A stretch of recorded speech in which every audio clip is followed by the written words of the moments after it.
I met Shame on the side of the road yesterday. She was standing on the corner. She had on a black shirt and a red dress. She had on high heels and her hair was curled just perfectly. I met Shame on the side of the road yesterday. And I saw her, I figured I would give her a ride to wherever it is she wanted to go. But something inside me said, you don't know this chick. I mean, she could rob you or take from you or kill you. And I thought, if my daughters had asked me, should I pick Shame up? I would have said, don't take that woman anywhere. But in my old age and in my softness, I let Shame into my car. I looked over at her, asked her where she wanted to go, and then I proceeded to drive. And she didn't try to lure me or rob me or kill me or anything like that. Instead, she just wrapped her arm around my shoulders. She put her hand on my waist, and now she won't let me go.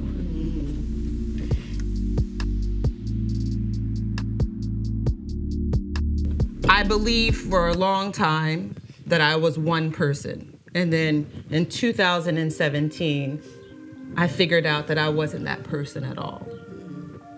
And I had to make a change.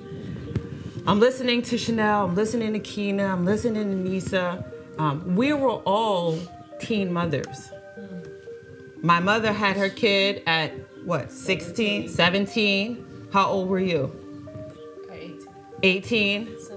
17? Also 17. So something significant there about being young mothers and having to figure it all out fairly quickly.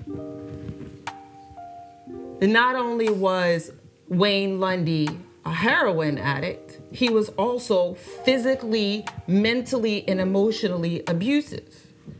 And we've all dealt with that trauma differently. My response was not anxiety. My response was, I'm not doing anything. Instead, I'm doing it like this. So, Metra, go make your brother's plate. I'm not making his plate, right? He represents the male energy. I'm not making his plate. I remember being 7 or 8 years old, and you and my daddy were fighting in the room. And I remember him yelling, Elaine, MF this, MF that, right? And I remember hearing a lot, like he must have put you up on the wall and dropped you and you screamed. And we're all in the room moving around and they're putting on second pair of clothes because he's about to come in and maybe whoop somebody with a switch. Maybe he went and got a switch, I don't even know. But Hamidullah and I are hiding in the closet. And Chanel or Nisa yell, I'ma call the cops.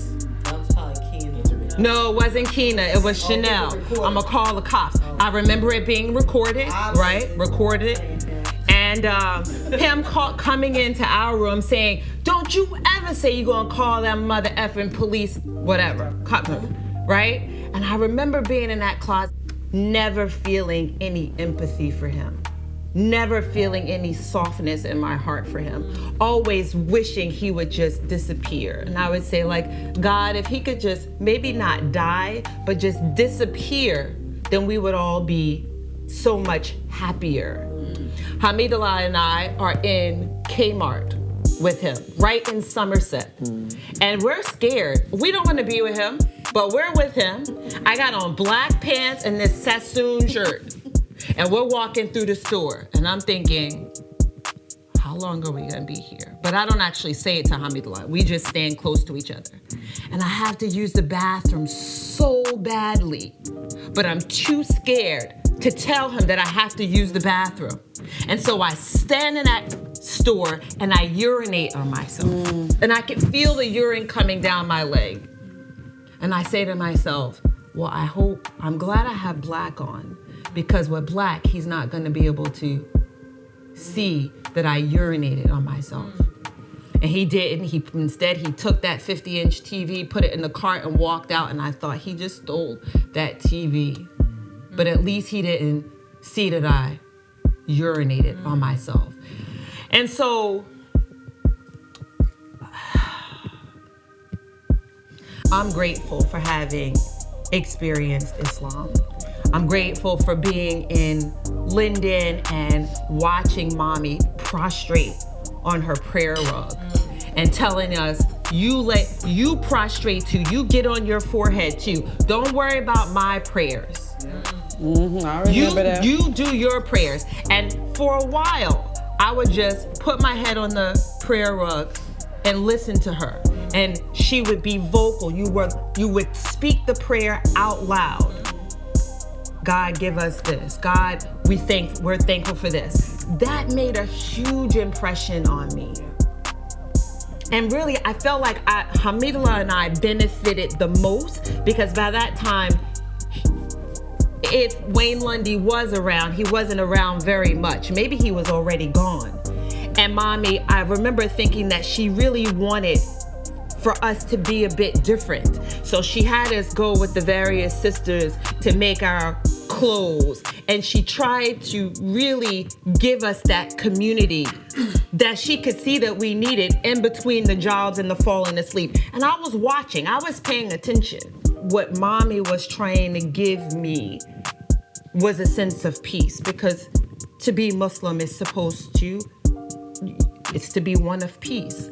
And so she experienced it in the way that she worshiped at the time and was trying to give that to us. And so even though I am not a practicing Muslim, because I figured out that God is inside of me first, and it doesn't dwell in any particular temple. It's not out there. God is inside.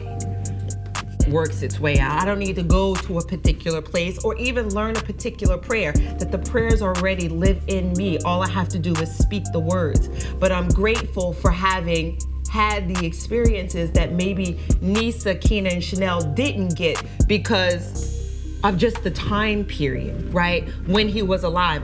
I was 10 years old when he passed away. I remember being at the funeral with Pam and thinking, thank God he's gone. Thank God he's gone. And Pam coming to like put her hands on me, and I'm thinking, I'm happy. I am happy. I move out of the house at 15, right?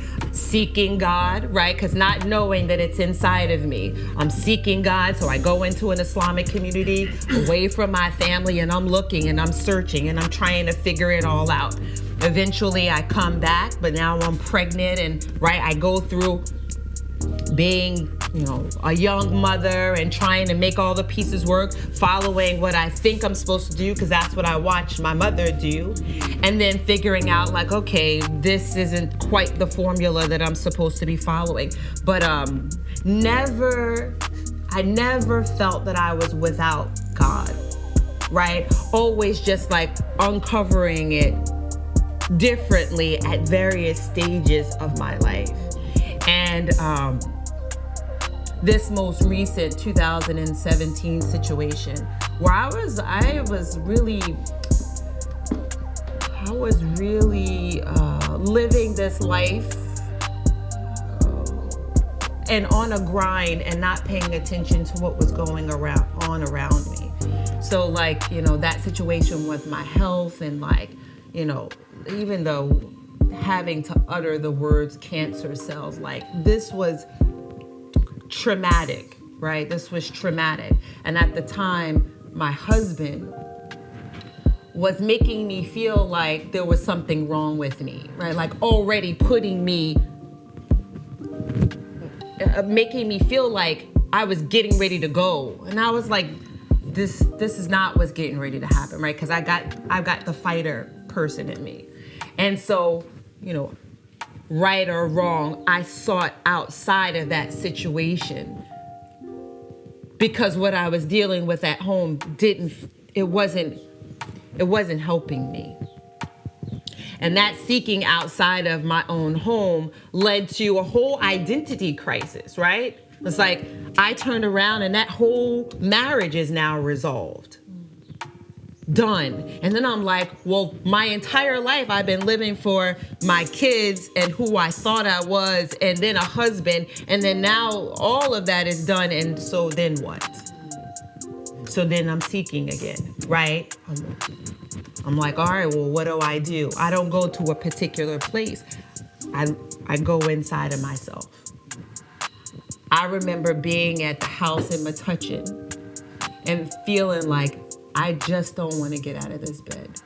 I just don't want to talk to anybody. I just don't want to move. Alongside of, if I don't call somebody, I don't know what's going to happen here.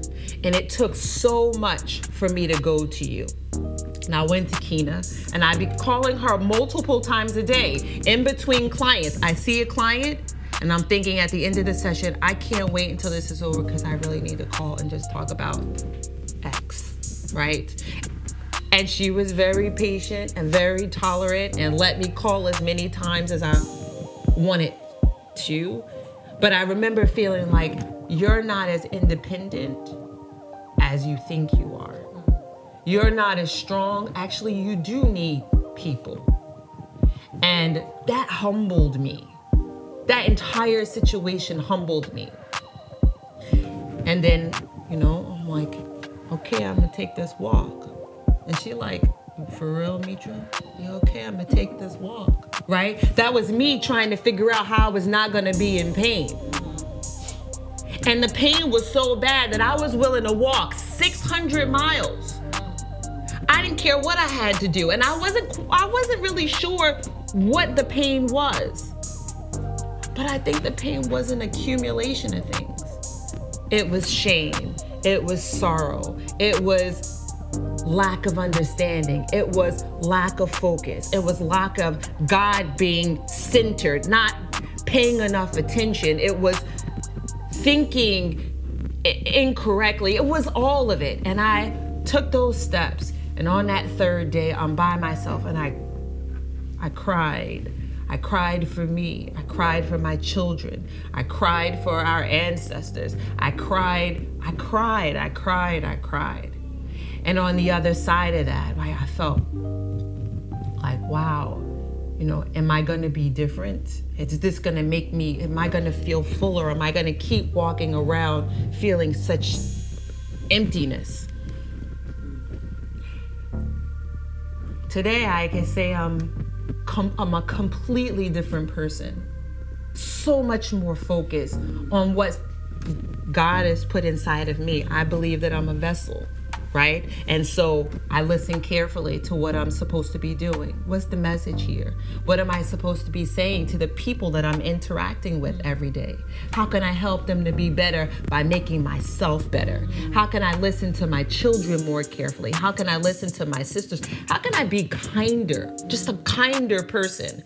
And so every day I am very committed to listening to God, listening to my ancestral calling, right? Because my example came by way of Harriet Tubman's life. I looked at her and I was like, if she could endure the torture of her life, surely I could figure out how to deal with this. So she's a spiritual guide, an ancestral guide, but comes by way of God, right? Like that's the example. And so, God, church, the mosque, the temple, it travels with me in my heart, in my gut, running through my veins. I don't have to go anywhere. Be sure to tune in next week to Lundy Family Dinner. I wanted to dance so bad. Anytime I wasn't being beat was a plus for me. How people walk around with basketballs and footballs, I walked around with gloves. And I would box whomever, win, lose, or draw. He picked up the dumbbell, and he did like this, the weight in her face. You take him downstairs? How's the birthday boy doing? And I remember for a small stint, nothing crazy, and I don't even know if I've ever shared this, right? But they this person might have me go run drugs over here, or go run over here. Nothing crazy though, like a bad kid did, We right? had no idea. Yeah. You know we would have been on that. Thanks so much for tuning in to Lundy Family Dinner. We look forward to seeing you next week.